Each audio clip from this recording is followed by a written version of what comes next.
ಎಲ್ಲರಿಗೂ ನಮಸ್ಕಾರ. ನೀವು ನೋಡ್ತಾ ಇದ್ದೀರಾ ಕರ್ನಾಟಕ ಪಬ್ಲಿಕ್ ನ್ಯೂಸ್. ನಾನು ನವೀನ್ ಸೂರ್ಯ. ಇತ್ತೀಚೆಗೆ ರಾಜ್ಯಾದ್ಯಂತ ಮೈಕ್ರೋ ಫೈನಾನ್ಸ್ ಕಿರುಕುಳಕ್ಕೆ ಗ್ರಾಮಗಳನ್ನು ಬಿಟ್ಟು ಹೋಗುತ್ತಿರುವುದು ಹಾಗೂ ಹೆಚ್ಚುತ್ತಿರುವ ಆತ್ಮಹತ್ಯೆ ಪ್ರಕರಣಗಳ ಕುರಿತಾಗಿ ಶಿರಾ ತಾಲೂಕು ಕಚೇರಿ ಸಭಾಂಗಣದಲ್ಲಿ ಮೈಕ್ರೋ ಫೈನಾನ್ಸ್ ಅಧಿಕಾರಿಗಳ ಮತ್ತು ತಾಲೂಕು ಅಧಿಕಾರಿಗಳ ಸಭೆಯನ್ನು ದೆಹಲಿಯ ವಿಶೇಷ ಪ್ರತಿನಿಧಿ ಹಾಗೂ ಶಾಸಕ ಟಿ.ಬಿ. ಜಯಚಂದ್ರ ಅವರ ಅಧ್ಯಕ್ಷತೆಯಲ್ಲಿ ಕರೆಯಲಾಗಿತ್ತು. ಈ ಸಂದರ್ಭದಲ್ಲಿ ಮಾತನಾಡಿದ ಶಾಸಕ ಟಿ.ಬಿ. ಜಯಚಂದ್ರ, ಮೈಕ್ರೋ ಫೈನಾನ್ಸ್ ಅಧಿಕಾರಿಗಳು ಯಾವುದೇ ಕಾರಣಕ್ಕೂ ಕಿರುಕುಳ ನೀಡಿ ಹಣ ವಸೂಲಿ ಮಾಡುವ ಪ್ರವೃತ್ತಿಯನ್ನು ಬೆಳೆಸಿಕೊಳ್ಳಬಾರದು. ಈಗಾಗಲೇ ಸರ್ಕಾರ ಈ ಬಗ್ಗೆ ಗಂಭೀರ ಚಿಂತನೆ ನಡೆಸಿದ್ದು, ಇದನ್ನು ತಡೆಗಟ್ಟುವ ಬಗ್ಗೆ ಸುಗ್ರೀವಾಜ್ಞೆ ನಿಯಮವನ್ನು ಕಾನೂನು ಅಡಿ ಜಾರಿ ತರಲು ಕರಡು ಸಿದ್ಧಪಡಿಸಿದೆ ಎಂದು ತಿಳಿಸಿದರು. ಸಭೆಯಲ್ಲಿ ಮಾತನಾಡಿದ ಮೈಕ್ರೋ ಫೈನಾನ್ಸ್ ಅಧಿಕಾರಿಗಳು, ಸರ್ಕಾರದ ಈ ನೀತಿಯಿಂದ ಜನರು ಹಣವನ್ನು ಮರುಪಾವತಿ ಮಾಡದೆ ನಮ್ಮ ಮೇಲೆ ಜಗಳಕ್ಕೆ ಬರುತ್ತಿದ್ದಾರೆ ಎಂದು ಹೇಳಿದಾಗ, ಹಣ ನೀಡುವ ಮೈಕ್ರೋ ಫೈನಾನ್ಸ್ ಸಾಲ ವಸೂಲಾತಿದಾರರಿಂದ ಸಾಲ ಪಡೆದವರಿಗೂ ತೊಂದರೆ ಆಗಬಾರದು. ಅದೇ ರೀತಿ ಅವರಿಂದಲೂ ನಿಮಗೆ ಏನಾದರೂ ತೊಂದರೆ ಆದರೆ ನಮ್ಮ ಗಮನಕ್ಕೆ ತನ್ನಿ, ನಾವು ಬಗೆಹರಿಸುತ್ತೇವೆ ಎಂದರು. ತಹಸೀಲ್ದಾರ್ ಸಚ್ಚಿದಾನಂದ ಕುಚನೂರ ಮಾತನಾಡಿ, ಮೈಕ್ರೋ ಫೈನಾನ್ಸ್ ಸಾಲ ವಸೂಲಾತಿ ಅಧಿಕಾರಿಗಳ ಭಾಷೆ ಪ್ರಯೋಗದ ಬಗ್ಗೆ ಹಿಡಿತವಿರಬೇಕು. ಬೆಳಗ್ಗೆ 9ರಿಂದ ಸಂಜೆ 6 ಗಂಟೆ ಒಳಗೆ ಮಾತ್ರ ಹಣ ವಸೂಲಾತಿಗೆ ಹೋಗಬೇಕು. ಹಣ ವಸೂಲಾತಿ ಮಾಡುವಾಗ ಗೂಂಡಾಗಿರಿ, ದರ್ಪ ತೋರಿಸಬಾರದು. ಹೆಂಗಸರು ಮತ್ತು ಮಕ್ಕಳ ಜೊತೆ ಗೌರವಯುತವಾಗಿ ಮಾತನಾಡಬೇಕು. ಸಾಲಗಾರರಿಗೆ ಯಾವುದೇ ರೀತಿಯ ಕಿರುಕುಳ ನೀಡಿದರೆ ಶಿಕ್ಷೆಗೆ ಗುರಿಯಾಗುತ್ತೀರಾ ಎಂದು ಎಚ್ಚರಿಸಿದರು.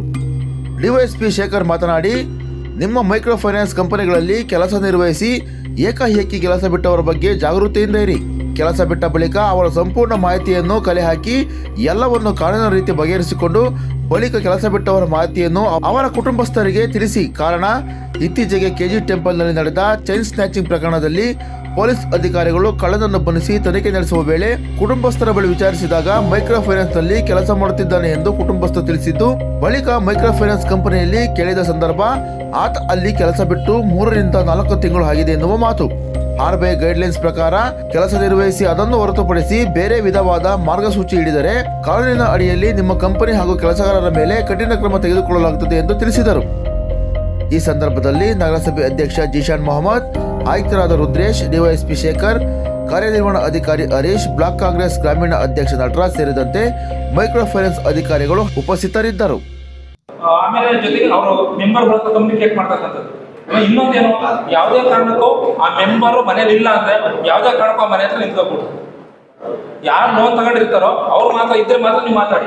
ಅವ್ರು ಇಲ್ಲ ಅಂತ ಹೋಗ್ಬಿಟ್ಟು ಅವ್ರ ಮಕ್ಳು ಇರ್ತಾರೆ, ಮೆಚೂರ್ಡ್ ಹೆಣ್ಮಕ್ಳು ಇರ್ತಾರೆ, ಅರ್ಥ ಡಿಗ್ರಿ ಅದು ಹೋಗೋದು, ಅಲ್ಲಿ ಹೋಗ್ಬಿಟ್ಟು ನೀವು ಏನೇನೋ ಬೇರೆ ಅನ್ಬಿಹೇವ್ ಲ್ಯಾಂಗ್ವೇಜ್ಗಳು ಬಳಸೋದ ಎಷ್ಟು ಮಾಡಿ ಮಾನಸಿಕ ಹಿಂಸೆ ಯಾಕೆಂದ್ರೆ ಮಾಡೋಣಪ್ಪ ಎಲ್ಲರೂ ಇಡೀ ಕಂಪನಿಗಳಿಗೆ ಬರುತ್ತೆ.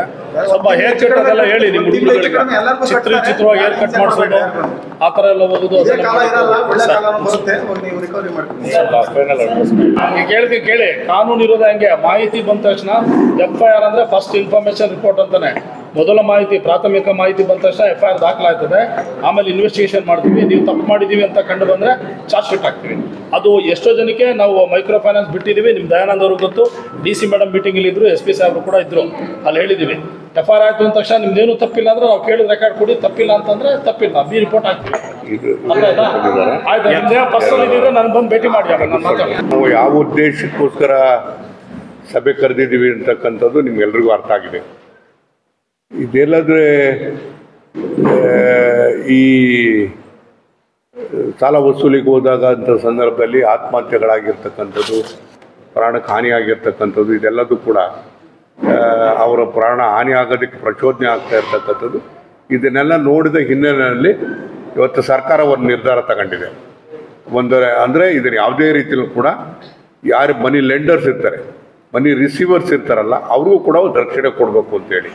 ಯಾವುದೇ ರೀತಿಯಲ್ಲೂ ಕಿರುಕುಳ ಆಗಬಾರ್ದು, ಮಧ್ಯವರ್ತಿಗಳಿಂದ ತೊಂದರೆ ಆಗಬಾರ್ದು, ಈ ಏಜೆನ್ಸಿಗಳಿಂದ ತೊಂದರೆ ಆಗಬಾರ್ದು ಅಂತಕ್ಕಂಥ ಹಿನ್ನೆಲೆ ಒಂದು ಪ್ರಿಕಾಷನರಿ ಮೆಷರ್ ನಾನು ಕಾನೂನು ಪ್ರಕಾರ ತಗೊಂಡಿದ್ದೆ. ಅದನ್ನು ಹೇಳಬೇಕಾದಾಗ ಎಲ್ಲರೂ ಹೇಳ್ತಾರೆ, ಅಂದರೆ ಇನ್ಮೇಲೆ ಏನೇ ಆದರೂ ಕೂಡ ಪೊಲೀಸ್ ಕಂಪ್ಲೇಂಟ್ ಕೊಡೋದು, ಪೊಲೀಸ್ ಕಂಪ್ಲೇಂಟ್ ಕೊಟ್ಟ ಕ್ಷಣಕ್ಕೆ ನಿಮಗೆ ತೊಂದರೆ ಆಗ್ತದೆ ಅಂತಕ್ಕಂಥ ಫೀಲಿಂಗ್ ಬೇಡ. ಇನ್ನೂ ಆರ್ಡಿನೆನ್ಸ್ ಏನು ಬಂದಿಲ್ಲ, ಆರ್ಡಿನೆನ್ಸ್ ಇವತ್ತು ನಾಳೆ ಬರ್ಬೋದು. ಎಲ್ಲದಕ್ಕೂ ಕೂಡ ತಾನು ತಪ್ಪು ಮಾಡಬಾರ್ದು ಅನ್ನೋದಕ್ಕೆ, ತಪ್ಪು ಮಾಡದೆ ಹೆಂಗಿರಬೇಕು ಅನ್ನೋದಕ್ಕೆ ಮಾರ್ಗದರ್ಶನ ಇರುತ್ತೆ ವಿನಃ ಇನ್ನು ಬೇರೆ ಇನ್ನೇನು ಇರೋಕ್ಕೆ ಸಾಧ್ಯ ಇಲ್ಲ. ತಪ್ಪಿನೂ ಕೂಡ ನಿಮ್ಮ ಕಡೆಯಿಂದ ತಪ್ಪಾಗಬಾರ್ದು. ಈಗ ನೋಡಿ, ರೈತರು ಯಾವಾಗಲೂ ಕಷ್ಟದಲ್ಲಿದ್ದಾರೆ, ಈಗಲೂ ಕೂಡ ಇದ್ದಾರೆ. ಒಂದಲ್ಲ ಒಂದು ದಿವಸ ಹವ್ಯಾಸಕ್ಕೆ ಬಿದ್ದು ಸಾಲಕ್ಕೋಸ್ಕರ ಬರ್ತಾರೆ. ಆದರೆ ನೀವು ಸಾಲ ಕೊಡಬೇಕಾದಾಗ ನೀವು 100 ಸರಿ ಯೋಚನೆ ಮಾಡಿ. ಅವನು ನೀವು 100 ರೂಪಾಯಿ ಕೊಟ್ಟರೆ ಅವ್ನು 105 ರೂಪಾಯಿಗೆ ಅವನಿಗೆ ಲಾಭ ಇದೆ ಅನ್ನಂಗಿದ್ರೆ ಮಾತ್ರ ಕೊಡಿಲ್ಲದ್ರೆ ಕೊಡೋಕೆ ಹೋಗಬೇಡಿ. ನೀವು ಹಬ್ಬಕ್ಕೆ, ಮದುವೆಗಳಿಗೆ, ಇನ್ನೊಂದಕ್ಕೆ ಮಾತ್ರ ನೀವು ಕೊಡೋಕೆ ಹೋಗಬೇಡಿ. ಆ ರೀತಿಯಾಗಿ ನೀವು ಎಚ್ಚರಿಕೆ ವಹಿಸಿದರೆ ನೀವು ಅವ್ರಿಗೆ ಅಡ್ವೈಸ್ ಮಾಡಿದರೆ ಸಾಕಾಗುತ್ತೆ. ನೋಡಪ್ಪ ನೀನು ಸಾಲಕ್ಕೆ ಬಂದಿದ್ಯಾ, ಮದುವೆಗೆ ಮಾಡ್ಕೋಬೇಡ, ಇದು ಮಾಡಬೇಡ ಹಿಂಗೆ ಅಂತ ಹೇಳಿದ್ರೆ ಅವರೇ ಕೇಳ್ತಾರೆ. ಜನ ಇವತ್ತು ಕೂಡ ಯಾರೋ ಸಾಲ ಕೊಡೋರು ಇರ್ತಾರಲ್ಲ, ಈ ಸಾಲ ಕೊಡೋರು, ದುಡ್ಡು ಕೊಡೋರು ಇರ್ತಾರಲ್ಲ, ಅವ್ರಿಗೆ ಭಾಳ ಗೌರವ ಕೊಡ್ತಾರೆ ಹಳ್ಳಿಯಲ್ಲಿ. ಈಗ ಊರಿನಲ್ಲಿ ಈ ಪಟೇಲರು, ಶಾನ್ಭೋಗರು ಭಾಳ ಗೌರವ ಕೊಡೋದು ಕಾರಣ ಏನಂದರೆ ದುಡ್ಡು ಕೊಡೋರು, ಸಂದರ್ಭ ಕೊಡೋರು, ರಕ್ಷಣೆ ಮಾಡೋದು ಇದೆಲ್ಲದು ಮಾಡ್ತಾರೆ ಅಂತೇಳಿ ಗೌರವ ಕೊಡ್ತಾರೆ. ಈಗಲೂ ಕೂಡ ಅದೇ ಸಂಸ್ಕಾರ ಇದೆ ನಮ್ಮ ಜನಗಳಲ್ಲಿ. ನೀವು ಹುಷಾರಾಗಿರಿ. ಯಾವುದೇ ರೀತಿಯಲ್ಲೂ ಕೂಡ ಅತಿರೇಕಕ್ಕೆ ಹೋಗಬಾರ್ದು, ನಿಮ್ಮಿಂದ ತಪ್ಪಾಗಬಾರ್ದು. ಆಮೇಲೆ ಇದೆಲ್ಲದಲ್ಲೇ ಕೂಡ ನಾನು ಕೆಲವು ಹಳ್ಳಿಗಳೆಲ್ಲ ಹೋಗಿ ನೋಡಿದಾಗ ಬೇರೆ ರಾಜ್ಯದವ್ರು ಕೂಡ ಬಂದು ಕೊಡ್ತಾ ಇದ್ದಾರೆ. ಅದು ನಿಮ್ಮ ಮೇಲೂ ತಪ್ಪು ಬರ್ಬೋದು.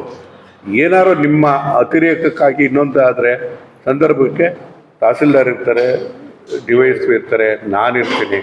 ಏನೇ ಇದ್ರೂ ಸಹಿತ ಇದನ್ನು ನಮ್ಮ ಗಮನಕ್ಕೆ ತಗೊಂಬನ್ನಿ. ನಿಮಗೆ ನೋವಾದಂಥ ಸಂದರ್ಭದಲ್ಲೂ ಕೂಡ ಗಮನಕ್ಕೆ ತರ್ಬೋದು. ಅಥವಾ ನಿಮಗೆ ಜನರಿಂದ ಯಾರ ಕಡೆಯಿಂದಲೂ ಕೂಡ ಅವರು ಗುಂಪು ಕಟ್ಕೊಂಡು ಇನ್ನೇನೋ ತೊಂದರೆ ಕೊಡ್ಬೋದು. ಅಂಥ ಟೈಮ್ನಲ್ಲೂ ಕೂಡ ನಿಮಗೆ ರಕ್ಷಣೆ ಮಾಡಬೇಕಾದಾಗ ಪೊಲೀಸರಿಗೆ ಕೊಡಬೇಕು, ಕಾನೂನು ಪ್ರಕಾರ ರಕ್ಷಣೆ ಸಿಗ್ಬೇಕು. ಅದರಿಂದ ನೀವು ಯಾವತ್ತೂ ಕೂಡ ನಮ್ಮಿಂದ ದೂರ ಇರೋಕ್ಕೆ ಹೋಗಬೇಡಿ. ನೀವು ವಾಸ್ತವಿಕವಾಗಿರ್ತಕ್ಕಂಥ ಸಂಗತಿಯನ್ನು ಹಂಚ್ಕೊಳ್ತಕ್ಕಂಥ ಕೆಲಸ ಮಾಡಿ. ಆಮೇಲೆ ನಿಮ್ಮಿಂದ ಯಾವುದೇ ರೀತಿಯಲ್ಲೂ ತೊಂದರೆ ಆಗಬಾರ್ದು. ಇದು ಸಾಲ ಕೊಡೋದಿದೆಯಲ್ಲ, ಕಷ್ಟದಲ್ಲಿರ್ತಕ್ಕಂಥವರಿಗೆ ಸಾಲ ಕೊಡ್ತಕ್ಕಂಥದ್ದು. ನೀವು ಕೊಟ್ಟಂಥ ಹಣದಿಂದ ಅವನು ಉದ್ಧಾರ ಆಗಬೇಕು, ಅವನ ಹಾಳು ಮಾಡ್ಕೋಬಾರ್ದು ಅಥವಾ ಪ್ರಾಣ ಕಳ್ಕೊಳ್ಳೋ ಅಂಥ ಪರಿಸ್ಥಿತಿ ಆಗಬಾರ್ದು. ಅವನು ಉದ್ಧಾರ ಆಗಂಗಿದ್ದಾಗ ಮಾತ್ರ ಕೊಡಬೇಕು. ಉದ್ಧಾರ ಆಗೋ ಥರ ನೀವು ವರ್ತಿಸ್ಬೇಕು.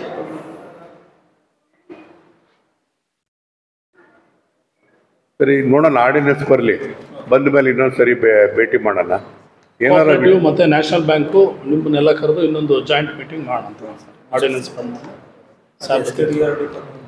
ಅವ್ರು ಬರಲಿ, ಅವರು ಧರ್ಮಸ್ಥಳದವ್ರದ್ದು ಕರೆಯೋಣ, ಮತ್ತೊಂದು ಮಾಡೋಣ. ಸರಿ, ಆಯಿತು, ಧನ್ಯವಾದ.